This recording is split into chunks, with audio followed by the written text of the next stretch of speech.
Olá, assinantes do Canal 14. Estamos no ar com mais uma programação do Visão Geral, que tem a direção do publicitário Fernando Dutra e a coordenação da jornalista Eliane Rodrigues. E acompanhado do meu amigo também, que é jornalista, professor José Augusto.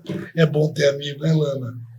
Não, e é a sua semana, viu, José? Você esse mês é o meu seu mês, né? E aí, José Augusto, quais são vão apresentar a nossa convidada? Sim, nós estamos recebendo aqui. O que me chamou a atenção é o nome diferenciado dela. Me permite esse tratamento, doutora? Olha só, Sunaika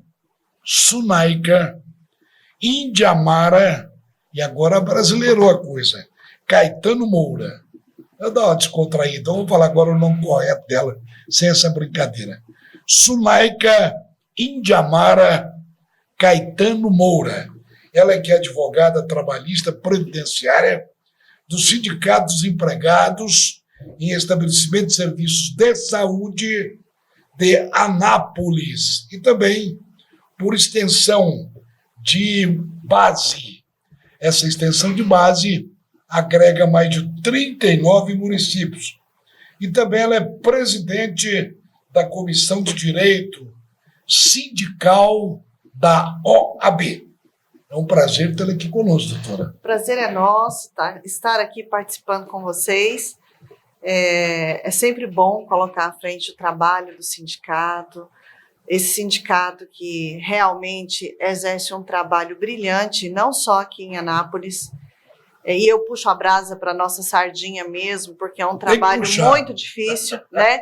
Então, quando eu falo um trabalho brilhante, o senhor João Ribeiro Neto, que é o presidente, ele faz questão de estar à frente de tudo, de negociar sempre todas as convenções, todos os acordos, e nós sabemos que a realidade para o sindicato não tem sido fácil. Desde a reforma trabalhista, os sindicatos sofreram revés, né? Muitos sindicatos fecharam as portas, outros sindicatos estão funcionando meio período, outros tantos sindicatos estão funcionando um dia na semana, e graças a Deus, nós do Sindicato de Serviço de Saúde de Anápolis, né, dos empregados em estabelecimento de serviço de saúde de Anápolis, conseguimos enfrentar até então todas essas dificuldades e estar à frente negociando os direitos, os benefícios dos nossos representados. E quais são esses benefícios que o sindicato traz para os associados? Vamos lá. Na verdade, não somente os associados, né? É interessante a gente destacar que nós estamos falando, nós não negociamos somente para os associados. Nós negociamos para toda uma categoria, independente dele ser associado ou não. Então, veja bem, nós negociamos convenções e acordos coletivos. Convenções negociamos diretamente com o sindicato patronal e acordo coletivo diretamente com o empregador, com a empresa, para tratar de algumas particularidades. Quando a gente for analisar uma negociação de acordo ou convenção coletiva, a gente pode tratar nesses instrumentos benefícios e direitos não previstos na legislação. Então, vamos lá.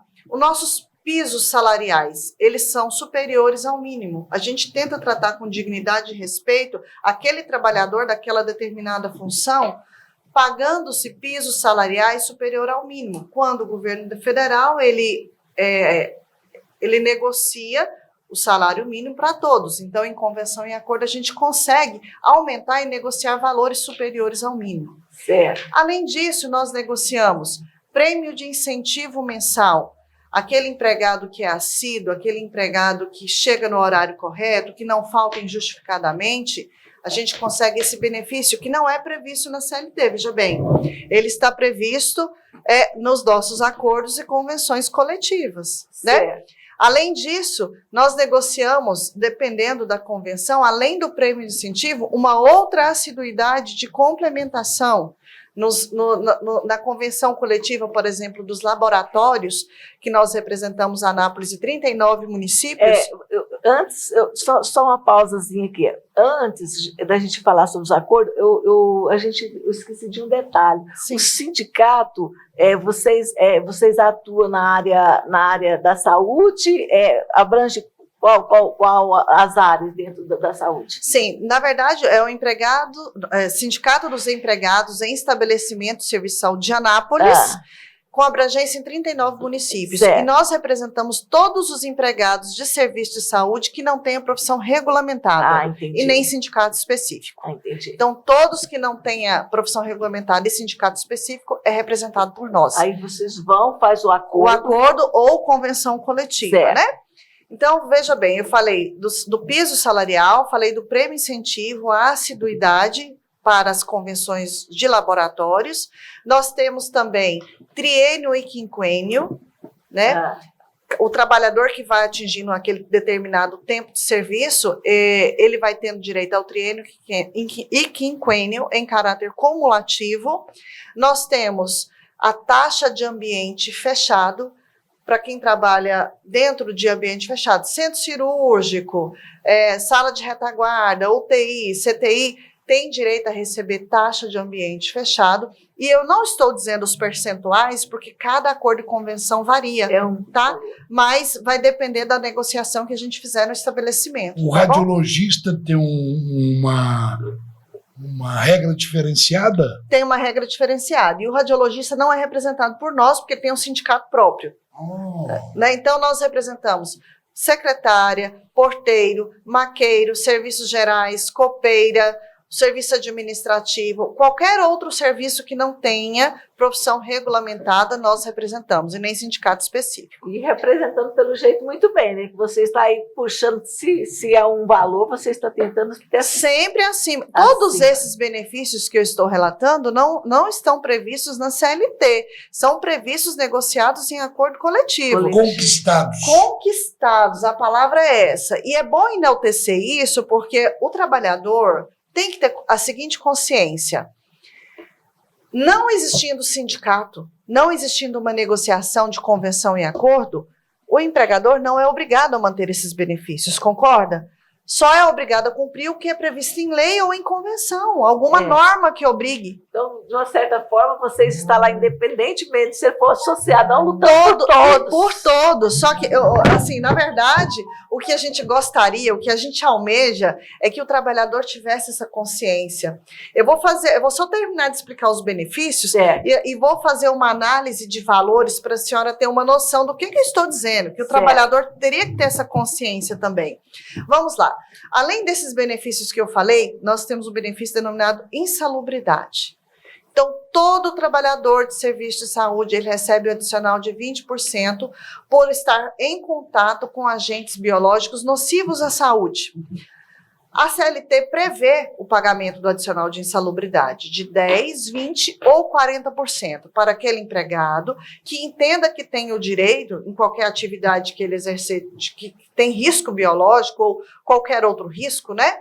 Porém, ele tem que ingressar com ação na justiça. Se o empregador não reconhecer o direito, ele tem que entrar com ação na justiça, fazer perícia no local de trabalho, e aí, constatado uma vez que ele tem o direito, ele recebe.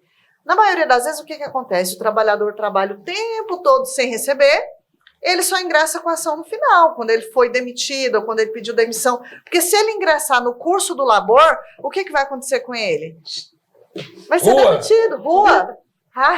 Que coisa, hein? É desse jeito. Na nossa convenção, nos nossos acordos. Que cultura, hein? É a cultura, né? Nas nossas convenções, nos nossos acordos, esse benefício beneficia todos os trabalhadores, independente de propor qualquer ação trabalhista, tá? Além desses benefícios que nós denominamos como benefícios financeiros, nós temos os benefícios sociais. Exemplo, a lei prevê que a mãe possa levar o filho uma vez a cada semestre, o filho de 6 anos, deixando claro, uma vez a cada semestre ao médico. Na maioria dos nossos acordos e convenções, a gente já conseguiu aumentar essa idade para 14, 16 anos. Nós que somos mulheres, que somos mãe, nós sabemos que a gente não deixa o filho sozinho. A senhora não acha que uma vez só é pouco, não? Né? Olha, pra você ver, eles tentaram, já conseguiu uma vez, pelo menos 6 vezes. Aí, sim. Imagina. Pelo menos 2, doutora. Obrigado, a próxima vez. Né? Mas isso, pelo menos 2, né? Pelo menos. Que uma já tá, agora Mas só mais, de né? conseguir Só de aumentar a conseguir idade já é uma é vantagem. Já é uma vitória. Sabe por quê? A criança de 7 anos não vai ao médico sozinha. Não vai, ou Não. dentista. Não vai. Então, Pelos meus netos. é uma questão social de suma importância que muitas das vezes o empregador não tem essa sensibilidade. Se a lei não... E eu até entendo a justificativa. Ele tem que fazer a máquina funcionar, a Eu empresa... posso falar que o empregador é funcionar. carrasco? Pela visão sindical, sim. Pela Pela visão sindical, então, sim. E vocês, olha aí, o sindicato está aí lutando pela categoria 24 horas. Sim. Tem muitos, né?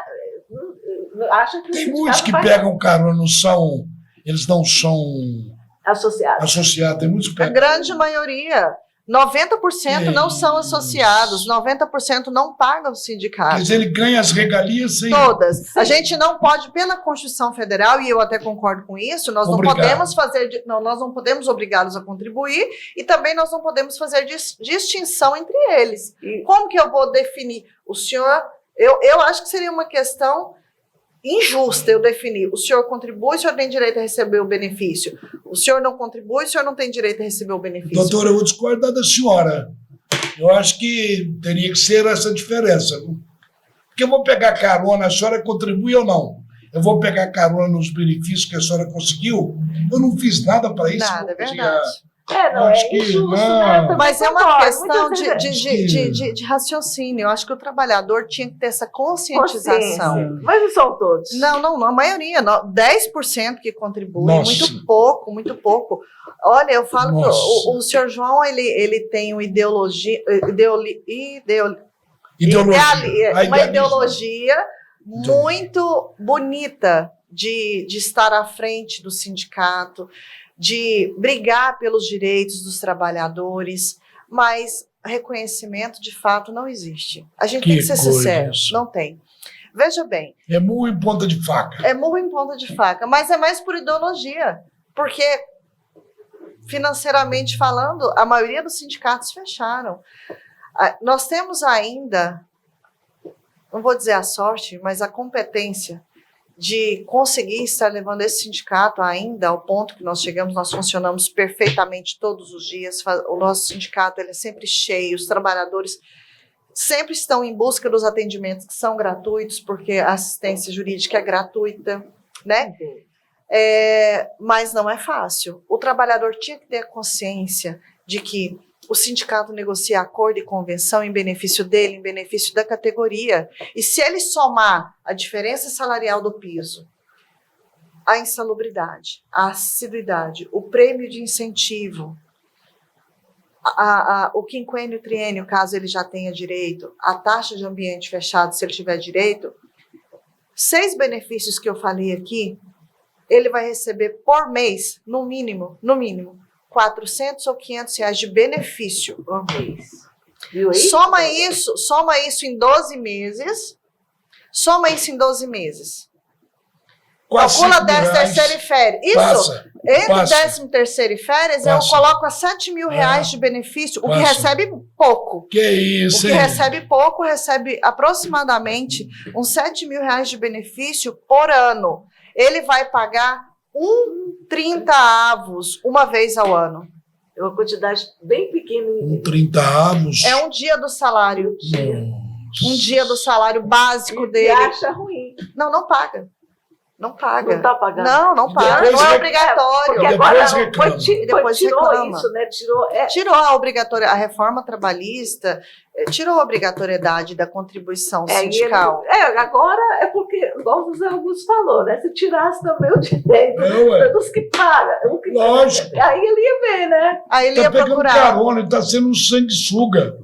Será viu? que ele tá copiando uns caras lá em Brasília, que lá tem muito sanguessuga? Pois é, mas pode continuar. Mas, assim, na nossa percepção, o nosso intuito é esse trabalho de formiguinha, de conscientização. Sempre que é possível, a gente visita os hospitais, a gente faz assembleias, e eu faço questão de explicar tudo isso que eu estou falando aqui para vocês, para cada trabalhador, para que ele entenda a importância do sindicato. O sindicato, ele é a casa do trabalhador. Não é minha casa, não é a casa do Sr. João, não é a casa do Marcos, não é a casa da Suelen, não é a casa da Cristiane, é a nossa equipe que está ali. Não é a casa do Dorival, não é a casa de quem está ali trabalhando. de cedo até à tarde, todos os dias. O sindicato é a casa do trabalhador. Verdade. Não existindo o sindicato, eu vou continuar advogada, o senhor João vai continuar exercendo a atividade dele, o Marcos vai continuar exercendo a atividade dele, mas o maior prejudicado vai ser o trabalhador. Com certeza. E eu até entendo assim, a necessidade de ter mexido na contribuição sindical, dessa reforma ter tratado sobre isso. Muitos sindicatos estavam agindo de forma incorreta, né? De forma corrupta, mas a gente não pode generalizar. Já de convir que os sindicatos sérios ainda estão sobrevivendo aos trancos e barrancos, mas estão. Mas esses sindicatos sanguessugas já não existem mais. É verdade. Né? É verdade. Deixa eu perguntar um negócio para a senhora, doutora Sunaika Indiamara Caetano Moura. Ela que é advogada trabalhista e previdenciária. Recentemente nós tivemos um embate, se é que teve, não teve embate não, foi calhetão mesmo, em relação aos enfermeiros. O sindicato tomou partido ou está esperando para ver, ou ainda não é definitiva a decisão? Vamos lá. Muito embora o Sindicato dos Empregados em Estabelecimentos de Serviço de Saúde não represente mais a categoria de enfermeiros, técnicos e auxiliares, o nosso posicionamento sobre esse assunto é de que essa categoria é super merecedora desse aumento salarial. É uma categoria que trabalha bravamente, que sofre diariamente. Na verdade, quem move principalmente a máquina hospitalar são esses trabalhadores. Quem move toda a atuação com relação às tratativas com o paciente são essas categorias. Essas categorias é que põem a mão na massa. Então, eu entendo que o sindicato também tem esse mesmo posicionamento, que é super merecedor. O que se tem que analisar é essa fonte de custeio que vai delimitar uma forma para que esses hospitais particulares e instituições filantrópicas consigam arcar com esses pagamentos.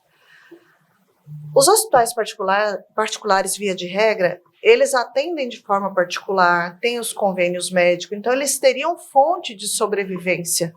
E mesmo assim alegam não ter condições financeiras de arcar com esse custeio, né? Tem hospitais que triplicou a folha de pagamento. Já, por sua vez, as instituições filantrópicas alegam que não têm condições de arcar com esse custeio de forma imediata, em virtude do repasse do SUS, do município, do estado, não serem suficientes para fechar essa folha de pagamento. Eles já alegam que no final do mês já estão enfrentando o vermelho, que não tem condições. Então, na verdade, uma vez promulgada essa lei, e que é muito justa, né, muito merecida, tem que se analisar de forma firme uma fonte de custeio, sim, para que os hospitais consigam custear e arcar com esse aumento de salário. Ao meu ver, os hospitais alegam grandes dificuldades e nós sabemos que o serviço de saúde, não só em Anápolis, não só em Goiás, mas no país todo, ele enfrenta grandes dificuldades. Então, essa análise de fonte de custeio é extremamente necessária, extremamente emergencial. E, de uma certa forma, quando o presidente da República ele assinou permitindo o pagamento já a partir do mês de setembro, não foi analisado de forma correta essa fonte de custeio. Eu acredito que já naquele momento deveria ter vindo já determinada essa fonte de custeio para assim viabilizar o pagamento, para não acontecer o que aconteceu agora. A CNTS entrou com requerimento junto ao STF e lá foi suspenso. E aí os trabalhadores que já estavam contando com esses valores ficaram a ver navios. Outros tantos trabalhadores que já haviam recebido o salário tiveram que devolver. E outros também. E outros agora, na semana passada, foram demitidos, demissões em massas aqui em Anápolis. Aproveitando essa suspensão, os hospitais estão demitindo em massa para já fazer o acerto salarial com o salário antigo. Então, na verdade, já não tinha que ter vindo dessa forma, já tinha que ter vindo decidida essa fonte de custeio para evitar essa situação, para não colocar o trabalhador nessa essa situação constrangedora. Eu tenho uma fonte de custeio. O senhor tem? É só cortar as mordomias dos 3 poderes. Exatamente, eu concordo com o senhor. Tem verba paletó, Moradia? verba moradia, verba namorada, verba... Não vou falar que mais nada não, viu? Corta. É verdade. É uma vergonha, né? Não é uma vergonha. É muita mamata para quem não precisa, e quem realmente põe a mão na massa fica aí implorando um aumento de salário Uma digno. vergonha. É uma vergonha. Darlan já deu ali. De novo. Já deu o sinalzinho que. Fala, quando você traz aqui uma pessoa, não é da lá, que você levanta a bola, ela corta ou chuta para gol, né? Como é o caso da doutora. Da onde veio esse nome? Sunaika Indiamara. De onde veio? Inventado. O senhor não vai achar em lugar nenhum esse nome. Pode procurar, Que não beleza! existe. Que Mas eu sofri criatividade muito. do papai e da mamãe. Hoje, né, eu já me adaptei bem, mas e na nossa época de criança, não tinha bullying, né? Porque se tivesse bullying naquela época... Sunaika Indiamara Caetano Moura, advogada trabalhista, previdenciária do Sindicato dos Empregados de Estabelecimento de Serviço de Saúde de Anápolis, com extensão para 39 outros municípios. Tem vários municípios. Bacana. Beleza. Mas fechou isso? Então, se eu posso deixá-la fazer Por favor. as considerações finais? Por favor. Doutora Sunaika, falei certo? Falou certo. Vamos lá. Gente, passa muito rápido esse Passa tempo. Eu queria rápido, ficar sim. pelo menos Mas culpada é a nossa produção, viu? a tarde toda, a manhã toda. Nossa produção, né? Deixa Mas você aí fazer você ia me suas deixar considerações. de caldo de ensaio, que eu não teria pergunta para fazer, né? Vamos lá, eu faço um apelo, na verdade, aos trabalhadores de serviço de saúde que têm interesse, né, em manter o sindicato. Nós já demonstramos que nós somos uma entidade Quanto é séria. que paga por mês? A Paulo, não sei. O Para trabalhador, associar, quanto é que ele paga? Média. na verdade, a gente não está nem pedindo para ele ser associado uma vez ao mês. Se ele pagar uma vez ao ano, a gente já fica feliz. Ao ano, a gente já fica satisfeito. É um centavo no salário básico. Acorda, cidadão! Então, assim, o apelo seria para que os nossos representados entendam a suma importância que essa entidade tem na vida deles, na função de trabalho deles, na relação laboral deles. Essa entidade é uma entidade séria, é uma entidade que busca o interesse do trabalhador. A gente luta dia após dia para manter os direitos e negociar reajustes consideráveis. Então, para que o trabalhador tenha essa visão, se ele discorda de algum ponto, se ele não entende tudo o que nós estamos colocando, vá até o sindicato. Bate um papo conosco. Tenta entender os seus direitos. Nós estamos à disposição para explicar quantas vezes forem necessário. O ideal é que ele entenda a necessidade desse sindicato na vida do trabalhador. Doutora Sunaika, deixa eu colocar aqui o óculos, Falou né? certo. Falou certo. Em nome do nosso diretor-geral, Fernando Dutra, agradeço imensamente sua presença aqui no Canal 14 e agradeço também a você, assinante da NET. Até a próxima.